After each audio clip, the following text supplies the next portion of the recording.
Hey, what's up, everybody? It's Pichael with League of Items, and I don't have any clips for you today. It's been kind of an insane day, but the matches last night were equally as insane.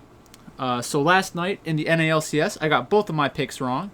In LPL LCK, I got every match correct. In Brazil, I think I did pretty bad in Brazil. Let's see. Yeah, 3 losses in Brazil. Santos lost, Flamengo lost, Kaboom won, Pain lost. I wish I just picked against Pain like I normally do because they're the Dallas Cowboys, but I did not. And then today in the LCS, we have C9 beating TSM. Evil Geniuses gave up a pretty bad loss to Golden Guardians with a pretty suspect draft. Team Liquid against CLG. Team Liquid won that game really easily. And then the FlyQuest match is going on right now. But I'm not going to wait for that to get into tomorrow's matches. So first up, we have T1 against Team Dynamics. Let me get the money lines real quick. So in Korea, we have minus 667 plus 420. Hanwha Life and Genji's minus 1250 plus 660 for Hanwha Life. These are some interesting matches from a DraftKings perspective. Let's just go lane by lane real quick, and I'll pick one player from every match. So T1 against Rich. I think Rich is thought of as a carry top laner, and Kana is not thought of as a carry top laner. Kana is a better all-around player than Rich. I would be shocked if Rich was able to dominate Kana in lane. He's played against much better top laners and has done very well. Cuz against Beyond, I think Cuz will most likely start tonight. Thankfully, it's the first match of the day. If they lose game 1, I guess theoretically Elim could come in, but I don't expect that to happen. In the mid lane, we have Faker against Kuzan. Faker is the better player there. Teddy against Diokdom. Teddy's the better player there. And Effort against Guger. So it's an interesting spot for fantasy purposes because in their last match, Team Dynamics lost to Genji. They gave up 19 kills and 16 kills. BDD went 4-1 and 8. Ruler went 10-0-5 in that one game. 7-2 and 6. This was actually pretty tilting because BDD I thought was the better captain going into the night. And like until the last team fight, I think BDD was significantly outscoring Ruler, but Ruler picked up a bunch of kills here, and then in the second game, got 10 kills. So it's an interesting spot for T1. I think in general, players are not excited to draft T1, but maybe tonight's a little different because of the other matches that we have. So let's do the second Korean match real quick. Actually, let's pick the player. So for T1, Dynamics. I could see T1 trying to attack the top lane, but I think it's more likely to just carry through Teddy. So I think the easiest way to get exposure to T1 is through Teddy. Another player that I'm definitely heavily considering is Faker, because Faker is almost always under-owned relative to how often his team wins, and all it takes is one pop-off performance, and Faker's going to get you there. So let's go to the second Korean match, like I said. Rascal against Dudu or Cuvee. Rascal is the better player, and I don't even love Rascal. Clid against any jungler from Hanwha Life. Clid is the much better player. These money lines are insane for a reason. BDD against Lava and Miru. BDD is obviously the better player. BDD is one of the 3 or 4 best mid laners in Korea right now. Ruler against Viper. Ruler's better than Viper. Ruler has had better DraftKings performances than Viper because his team wins all the time. Last night, LS was co-streaming. Even LS said Viper is probably the 3rd or 4th best AD carry in Korea, even though he's on the worst team. So the talent is definitely there for Hanwha Life, but you cannot trust these players. I'm playing in another qualifier tonight. There's a 0% chance that I have Hanwha Life in my lineup because I just don't think it's going to be necessary. If I was going to get exposure to one player from Genji, it would probably be BDD. I think that I want to go after the mid laner more than I want to go after the bot lane. If the talent discrepancy is the closest in the bot lane, then let's try to go somewhere else. Obviously, the most of the DraftKings points aren't scored in the laning phase, but being able to get out of lane ahead when you get into those team fights is going to allow you to do a little bit more damage and look for more aggressive kills and stuff like that. So I like that. LGD against OMG is an interesting one. LGD, I think, is a pretty good team. OMG has been thought of as a team that does not always give up a lot of DraftKings points. The thing that's kind of confusing to me is that I think if OMG were to win this match, I think they would score more points than LGD because LGD can often give up a lot of kills. However, I like LGD a lot. They're one of my favorite teams in China. I like Peanut. I think the upgrades in the solo lanes were amazing for them. So let's just go lane by lane. Longshi against Curse. Longshi is the better player. Peanut against Hacker. Peanut's the better player. Xie against Icon. That one's pretty close. I think Xie's probably a little bit better. Kramer against SMLZ. I think Kramer is the better player, and I don't say that about Kramer very often. Mark against Cold. I think that's a little bit closer in terms of actual talent. But like I said, if OMG is able to make the upset, I think that it would be a higher scoring match. Just because I think LGD is more likely to fight when they're losing the game than vice versa. So let's take a look real quick at OMG. Just to confirm. So they have been winning some of their matchups recently. I think this might give some people too much confidence in them to pull off the upset. They're plus 220 right now. Yeah. Peanut's my favorite player on LGD. So if I was going to build my lineup, I would almost certainly have Peanut in there. One thing to keep in mind is Peanut is going to be the most expensive jungler on tonight's slate because they know everyone wants to get access to Peanut when he plays. Peanut is the kind of player who can have a performance similar to what Haro did yesterday. Haro went all the way off, and I didn't make any money off of it, which is very upsetting because I've been one of the biggest Haro fans around. Just didn't make sense for the contest that I was playing in to have him as a captain or anything like that. But that would have been a cool spot to take advantage of last night. Basically, Rogue Warrior stacks won everything yesterday. I was on Rogue Warriors, just not enough combinations of that. EDG against RNG. This is definitely the most interesting match of the night. Definitely the closest match of the night. It is at RNG minus 160, EDG plus 125.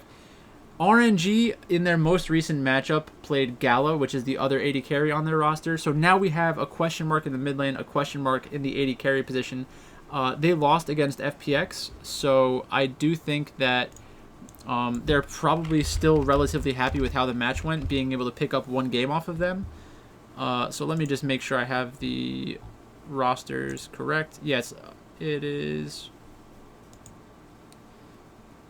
Oh, a different top laner for EDG. So for RNG, it's Nu, Xiaolong Bao, Xiaohu, Gala, and Ming. For EDG, it's Xiaoshang, Junjia, Scout, Hope, and Mako. So they have been changing out players as well. So we have a lot of question marks here. I don't think that we necessarily see any changes once the match begins. But that's kind of scary. I think that might actually limit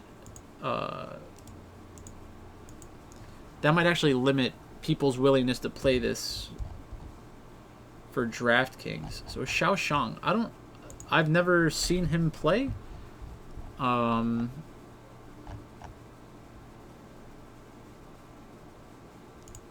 Let's see if we can find any information about him. So he was playing for them a while ago. Very young top laner. 18 years old. That does make me a little more interested. Alright. But let's just go lane by lane. So, Nu against Xiaoshang. I don't know. I honestly don't know. Actually, I should have looked at his champion pool from last split.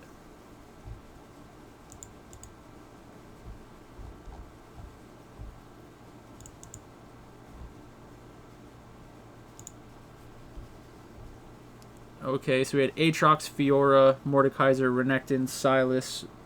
So, some good carry champions. That's pretty interesting. I think that will actually be an advantage against the new Volibear, Renekton, Ornn, Wukong. So I think that Xiaoshang, if they actually give him carry top laners, will have an advantage, which is pretty interesting. Junjia against Xiaolong Bao. I think they're both pretty good junglers relative to one another. I have been pretty big on Xiaolong Bao when they went on their earlier win streak this season. He did have some really good Nidalee performances, Graves performances, and that's always something that I want to see. In this matchup against Junjia, I think that Junjia is also a carry player. Junjia, Rek'Sai, Olaf, Graves. So yeah, this is going to create some contested picks in the jungle. So we have two players who can play carry junglers. That's basically even. I don't think that one is significantly better than the other. In the mid lane, we have Xiaohu against Scout. Scout was recently benched, or Xiaohu was recently benched. He's back in action. Xiaohu against Scout. I prefer Xiaohu a little bit, but I think Scout is good enough to go even in lane and then theoretically win outside of the lane. Gala against Hope. I think Hope is the better AD carry. And then Ming against Mako. Mako's the bigger name, but I think they're both pretty good. So if I was going to pick one player from this match, I think it's going to have to be... I'll take one from each. I think Xiaoshang is actually really interesting. I think that should be Xiaoxiang. Not positive. But I think that could actually be a good spot for EDG. So I'll have to do a little bit more research on this. I'm not sure if I'm streaming tonight. I'm feeling kind of tired. I had a pretty bad sleep schedule yesterday. But we'll see how I feel as the day goes on. The contest. Oh, the contest. We got to go over the contest. So let's do that. So last night's League of Items Invitational, yours truly came in 39th. Very impressive. I had DRX plus Top Esports. Did not have Rogue Warriors because reasons. On the stream, I feel like I was pretty clear. I liked Rogue Warriors more than Dominus. Said it several. I may not have said it explicitly, but my pick for that match was Rogue Warriors on the betting sheet. So I did have that. I just wasn't convinced it was going to be the best spot on the night, and I was actually pretty surprised at how highly owned they were in the qualifier that I was in, which was kind of disappointing. Going into my stream last night, I was thinking that maybe people would actually want to play Dominus. I'd be able to get on Rogue Warriors at low ownership and then actually like have leverage. But then I heard they were going to be popular, and that kind of just scared me off of them. I think that's mostly just my fault. I shouldn't let that happen. So A Coke 25, he came in second. I think he won the other day, or she. I think it's a he. So JB Tribe Time had a Rogue Warriors Afrika Freak stack. This is an interesting little 4-3 stack. This is one of the basic stacks, but this one is less popular because typically you want to get both carries from Rogue Warriors, but Wooming, I think, was... Wooming scored less points. This was just a 2v2 between Top Esports and Rogue Warriors. So the reason that this happened most likely was because Wooming was a potential sub-risk in their minds. Knight and Jackie Love combined were outscored by 1.8-ish, 1.7-ish by Fly and Mystic. They both got the game not played bonus. Afrika Freaks was in a very good spot last night. Everybody outside of Rogue Warriors, I thought that Afrika Freaks was a very good play. I thought Top Esports would be the much more popular play. So I did like Afrika Freaks a lot. I had a lot of exposure to Afrika Freaks, but I had too much like DRX and stuff like that. And Rogue Warriors just went absolutely insane. So when that happens, I mean, you just kind of have to take your loss and deal with it. But that's basically it for today. I guess we could go through the rest of these matches. Immortals against TSM. TSM, obviously the big favorite there at minus 220. I don't think there's much value there. Is Immortals a live dog? Immortals has not looked very good. They lost to Dignitas the other day. That's pretty bad. I think they're losing to FlyQuest right now. which isn't very surprising either. Cloud9 against 100 Thieves. Cloud9 dismantled TSM today. I expect them to do the same to 100 Thieves tomorrow. Team Liquid against Golden Guardians. Golden Guardians had an okay match today against Evil Geniuses. That does make it a little more interesting to play them against Team Liquid. At plus 200, though, that seems like a pretty small value bet. Because that's like 33%. It's really not that good. Counterlogic Gaming against Evil Geniuses. CLG, they lost to Team Liquid today. Evil Geniuses has looked bad. I'm a big fan of Evil Geniuses and their talent. I just kind of have to assume that they fix whatever went wrong today and turn things around against Counterlogic Gaming. In Brazil, we have INTZ against PRG. So INTZ beat Santos today. That's a very good win for them. PRG beat Flamengo, which is a very good win for them. PRG has a better top laner. I'm like 99% sure.